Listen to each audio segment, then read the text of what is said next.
अकबरुद्दीन अवैसी ने असेंबली में खड़े होकर बोला कि बाबा शरफुद्दीन साहब रहमतुल्लाह अलैह की दरगाह के पास जो हाउसिंग बोर्ड की जमीन है, वहां पर महेश्वरम के नौजवान बेटे और बेटियों के लिए, उनकी तरक्की के लिए एक आईटी टावर बनाया जाए। चीफ मिनिस्टर से मंजूरी दिलवाई कि वहां पर आईटी टावर आएगा, तो नरेंद्र मोदी महेश्वरम को आए और मित्रों बोल रहे ये कौन सी बात कर रहे हैं, ये अंबेडकर के संविधान में कहा है कि आईटी में भी आप एक समुदाय की बात कर रहे हैं। क्या अब भारत में धर्म के आधार पर भी आईटी पार्क बनेगा क्या? ये खेल चलता रहेगा क्या? क्या ये भारत के संविधान का सम्मान है क्या? क्या ये बाबा साहब आंबेडकर की भावनाओं का आदर है क्या? फिर कांग्रेस का जो डिप्टी चीफ मिनिस्टर है कर्नाटका का डीके शिव कुमार, वो ये मजाक उड़ा रहे हैं आईटी पार्क में मुसलमान, ये कैसे होगा? How can it be possible? How can you make a IT park for a minority? मेरे भाई, अगर आप भारत का आईन पढ़ेंगे, right to equality, right to equality क्या है बताओ? सबको बराबरी का सलूक मिलना चाहिए। क्या राइट टू डेवलपमेंट संविधान में नहीं लिखा गया कि सबको बराबरी का मौका मिलना चाहिए? फिर आपको आर्टिकल 30 में क्या लिखा गया? माइनॉरिटीज का राइट। और ये आईटी टावर आएगा तो क्या खाली मुसलमान बैठेंगे? नहीं, जितने मुस्लिम काबिल बच्चे हैं, स्टार्टअप हैं, एंटरप्रेन्योर हैं, उनको मौका मिलेगा उसमें।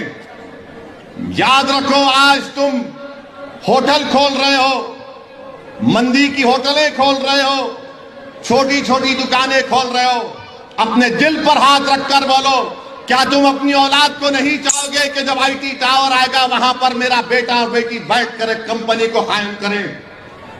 क्यों नहीं होगा? हम ख्वाब देखते हैं कि हमारे बेटे बेटियां भी उस ऊंची ऊंची बिल्डिंगों में बैठकर काम करें।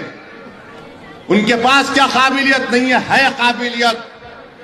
उनके पास क्या दिमाग नहीं है हमारे बेटे बेटे का दिमाग, मगर उनको मौका नहीं मिलता, बैंक से लोन नहीं मिलता, डिस्क्रिमिनेशन किया जाता है। और मजलिस ने जब यह लिया तो कांग्रेस के deputy chief minister DK Shivakumar मजाक उड़ा रहे हैं। अरे डीके शिव कुमार, अगर तुम ये कह रहे हो कि मजहब के नाम पर नहीं होता नौजवानों को, तो कास्ट सेंसस तुम क्यों मुतालबा कर रहे हो बताओ? तुम क्या नहीं जानते TSIIDC की पॉलिसी है कि 12% plot schedule caste schedule tribe को मिलना चाहिए। सुधीर कमेटी ने यही बात लिखी, मजलिस वही काम करा रही है तो इनको तकलीफ हो रही है। अरे क्यों तुम नफरत करते हो हमारी तरक्की से? बताओ कांग्रेस, बीजेपी, मोदी। अगर आईटी टावर आए, मैं नहीं रहूंगा, हम नहीं रहेंगे, हमारे बेटे बेटियां उसमें कंपनियां चलाएंगी।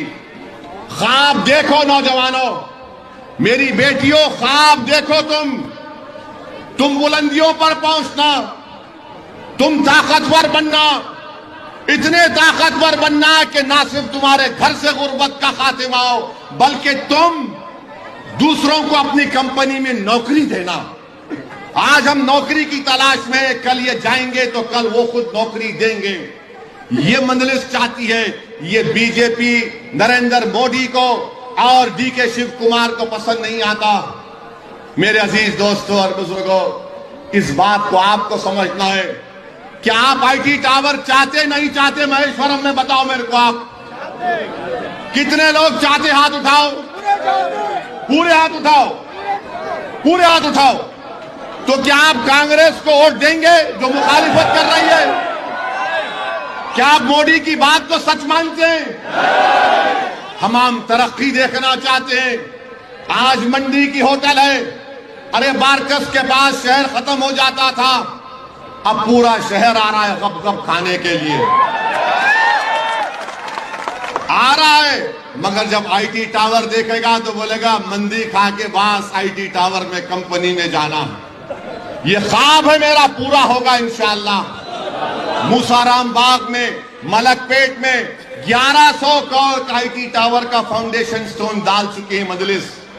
2 साल में इंशाअल्लाह वो काम मुकम्मल होगा मेरे भाई। चार मीनार बनाने वाले, ताजमहल बनाने वाले, किले गोलकुंडा बनाने वाले क्या आईटी टावर नहीं बना सकते? बोलो, क्या आईटी टावर नहीं बना सकते? अरे वो तो बादशाहों ने बनाया अपनी अना के लिए, ये तो गरीबों के लिए मजलिस बनाना चाहती है ताकि सुबह